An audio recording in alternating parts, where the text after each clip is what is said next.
السلام علیکم ورحمۃ اللہ وبرکاتہ۔ نحمده ونصلی علی رسولہ الکریم، اما بعد۔ قال النبی صلی اللہ علیہ وسلم: صلوا کما رأیتمونی اصلی، کہ تم اسی طرح نماز پڑھو جس طرح مجھے نماز پڑھتے دیکھا ہے۔ سامعین کرام، نماز سے متعلق الحمدللہ ہم 3 موضوع پر مفصل گفتگو کر چکے ہیں۔ سب سے پہلے ہم نے نمازیوں کے لباس میں غلطیوں سے متعلق گفتگو کی تھی۔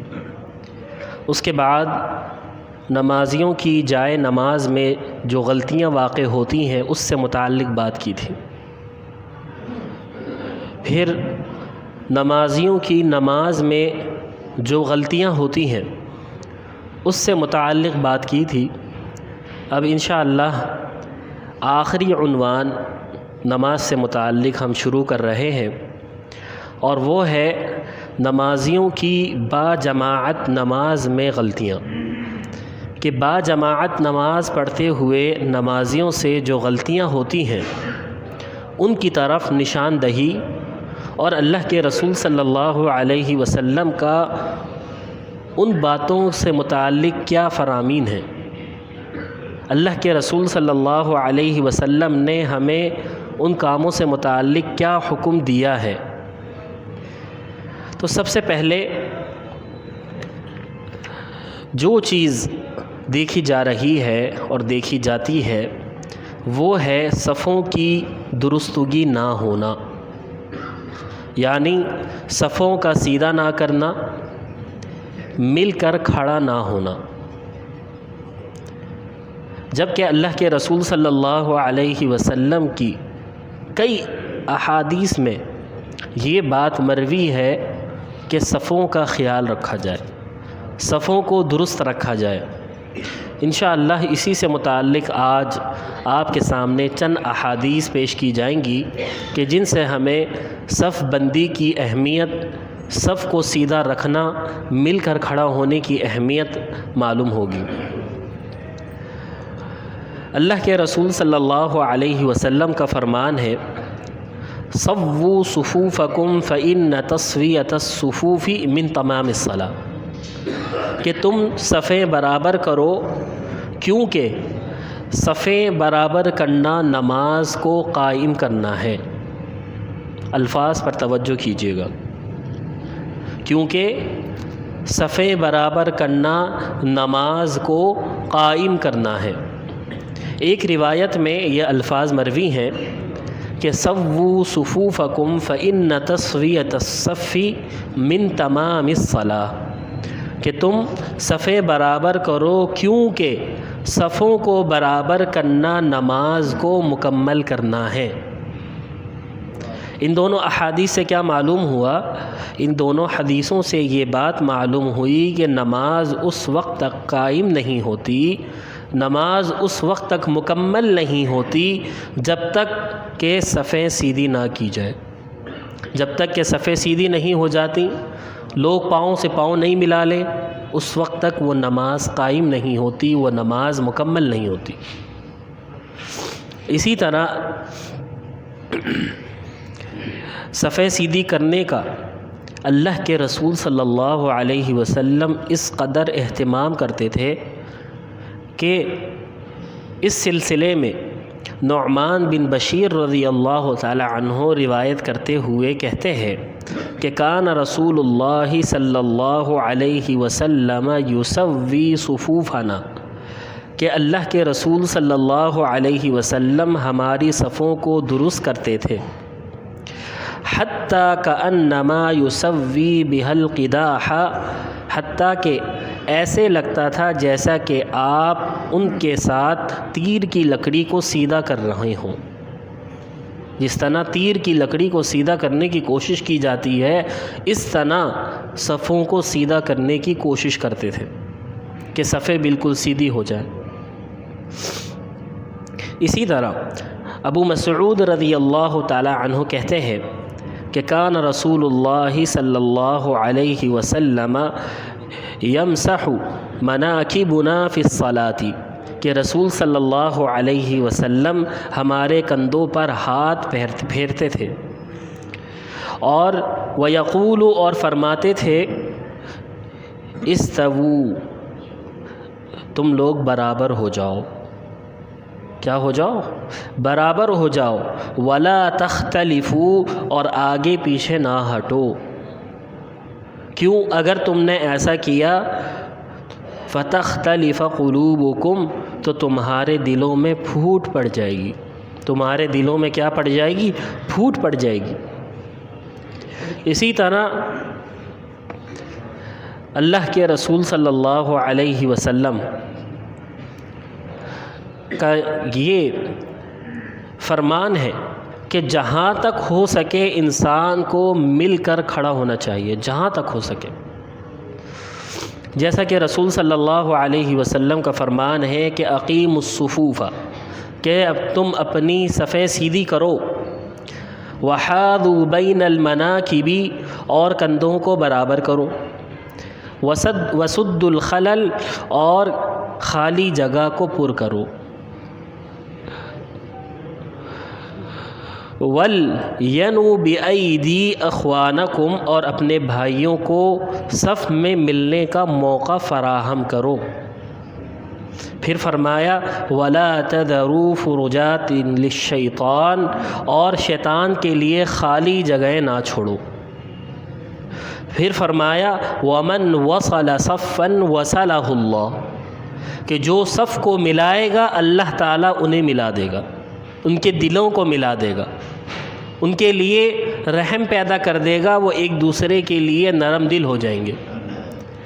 وَمَنْ قَطَعَ صَفًّا قَطَعَهُ اللَّهُ، اور جو صف کو توڑنے کی کوشش کرے گا، صف سے علیحدہ ہونے کی کوشش کرے گا، پاؤں دور کرنے کی کوشش کرے گا، تو پھر اللہ تعالیٰ اسے کاٹ دے گا، اور اس کا دل دوسرے لوگوں سے نہیں ملائے گا، اس کا دل بھی دوسرے لوگوں سے نہیں ملے گا۔ تو لہذا ضروری ہے کہ صف کو ملایا جائے، صف کو کاٹا نہ جائے۔ جب آپ صف میں کھڑے ہوئے ہیں تو آپ کو چاہیے کہ آپ اپنے پاؤں کو ملائیں، یہ نہیں کہ اپنے پاؤں کو آپ بار بار دور کر رہے ہیں۔ کیونکہ آپ کی فقہ میں ہے کہ پاؤں نہیں ملانے، نہیں، ایسا نہیں۔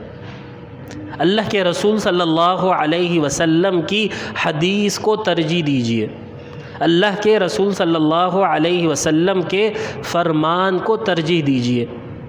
اگر آپ اللہ کے رسول صلی اللہ علیہ وسلم کے فرمان کو ترجیح نہیں دیتے تو پھر اللہ کے رسول صلی اللہ علیہ وسلم کا فرمان ہے وَمَنْ قَطَعَ صَفًّا قَطَعَهُ اللَّهُ، کہ جس نے صف کو توڑا، صف میں سے پاؤں ہٹانے کی کوشش کی، پھر اللہ تعالیٰ ایسے لوگوں کو کاٹ دے گا۔ اسی طرح جابر بن سمرہ رضی اللہ تعالی عنہ سے روایت ہے، بیان کرتے ہیں کہ رسول صلی اللہ علیہ وسلم نے فرمایا الا تصفون کما تصف الملائکۃ عند ربها، کہ کیا تم اس طرح صفیں نہیں بنا سکتے جس طرح فرشتے اپنے رب کے سامنے صفیں بناتے ہیں؟ تو ہم نے کہا یا رسول اللہ صلی اللہ علیہ وسلم، فرشتے اپنے رب کے سامنے کیسے صفیں بناتے ہیں؟ تو آپ صلی اللہ علیہ وسلم نے فرمایا یتمون الصفوف الاول فالاول، سب سے پہلا کام وہ یہ کرتے ہیں کہ وہ صفیں مکمل کرتے ہیں، پہلے آگے والی صف کو مکمل کرتے ہیں، جو پہلی صف ہے پہلے اس کو مکمل کرتے ہیں، پھر دوسری صف کو مکمل کرتے ہیں، پھر تیسری صف کو مکمل کرتے ہیں، یہ ان کا طریقہ ہے۔ اور دوسرا کام کیا کرتے ہیں؟ وَتَرَاصُونَ فِي الصُّفُوفِ، اور وہ صفوں میں ایک دوسرے کے ساتھ مل کر کھڑے ہوتے ہیں۔ حضرت انس رضی اللہ تعالی عنہ اس کی کیفیت بیان کرتے ہوئے صحابہ کرام کی کس طرح صفوں میں کیفیت ہوتی تھی یا صحابہ کرام رضوان اللہ علیہ مجمعین کس طرح صفوں میں کھڑے ہوتے تھے اس کا بیان کرتے ہیں۔ کہتے ہیں کہ صحابہ کرام صفوں میں اس طرح مل کر کھڑے ہوتے تھے کہ کان احدنا یلزم منکبہ بمنکب صاحبہ وقدمہ بقدمہ، کہ صحابہ کرام آپس میں ایک دوسرے کے ساتھ اس طرح صف میں کھڑے ہوتے کہ ایک کا کندھا اپنے ساتھی کے کندھے کے ساتھ مل جاتا، اس کے قدموں کا دوسرے کے قدموں کے ساتھ ملنا، یعنی اس کا اپنے ساتھی کے قدم کے ساتھ قدم مل جاتا۔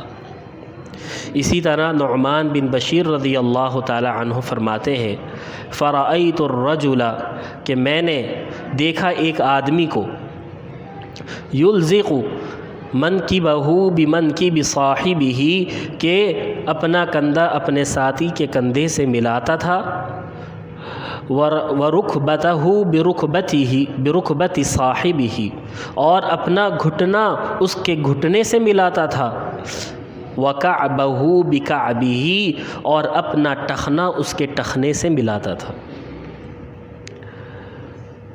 برادران اسلام، عزیز ساتھیوں، دوستوں، صف میں خالی جگہ پر کرنے کی اتنی فضیلت ہے کہ اللہ کے رسول صلی اللہ علیہ وسلم نے جنت کی خوشخبری دے دی کہ اگر کسی کو جنت چاہیے تو وہ کیا کرے؟ صفوں کو سیدھا کر لے، ایک دوسرے سے مل کر کھڑا ہو جائے، اسے جنت مل جائے گی۔ اللہ کے رسول صلی اللہ علیہ وسلم نے فرمایا کہ من سد فرجتاً رفعہ اللہ بہا درجتہ، کہ جو شخص خالی جگہ کو پر کرے تو اللہ تعالیٰ اس کی جگہ سے، اللہ تعالیٰ اس کی وجہ سے کیا کرتا ہے؟ وَبَنَا لَهُ بَيْتًا فِي الْجَنَّةِ، تو اس کے لیے نمبر 1 جنت میں ایک درجہ بلند کر دیتا ہے، دوسرا کیا؟ اور اس کے لیے جنت میں ایک گھر بنا دیتا ہے، جنت میں ایک گھر بن جاتا ہے اور اس کے لیے ایک درجہ بلند ہو جاتا ہے۔ یہ کن لوگوں کے لیے ہے؟ جو صفوں کو ملاتے ہیں، صفوں میں خالی جگہ نہیں چھوڑتے بلکہ صفوں کی خالی جگہ کو پر کر لیتے ہیں۔ اللہ کے رسول صلی اللہ علیہ وسلم نے اس حدیث کو بیان کر کر یہ فرما دیا کہ اللہ تعالیٰ اپنے بندوں کو جنت میں داخل کرنا چاہتا ہے۔ ہر موقع پر اللہ تعالیٰ چاہتا ہے کہ میرا بندہ یہ عمل کر کے کسی نہ کسی طرح جنت میں داخل ہو جائے، مسلمان جنت میں داخل ہو جائیں، جہنم سے کسی نہ کسی طرح بچ جائیں۔ اور اس کا ایک طریقہ کیا بتایا کہ صف میں خالی جگہ نہ چھوڑے بلکہ صف کو پر کر لیں، مل کر کھڑے ہو جائیں، تو ایسے شخص کے لیے جنت میں ایک گھر بنایا جائے گا اور اس کا ایک درجہ بلند کر دیا جائے گا۔ تو لہذا ہمیں چاہیے کہ ہم صف بندی کا اہتمام کریں، جب بھی کھڑے ہوں اپنے دائیں بائیں دیکھ لیں کہ ہمارے ساتھیوں نے پاؤں سے پاؤں ملائے ہوئے ہیں، کیا صف ہماری بالکل سیدھی ہے؟ اور آج تو بہت آسان ہے، صفیں بچھی ہوئی ہوتی ہیں، بس کوشش یہ کرنی چاہیے کہ صف سیدھی بچھی ہوئی ہو۔ اگر صف سیدھی بچھی ہوئی ہے اور سب ترتیب سے لائن سے کھڑے ہوتے ہیں تو الحمدللہ صف سیدھی ہو جاتی۔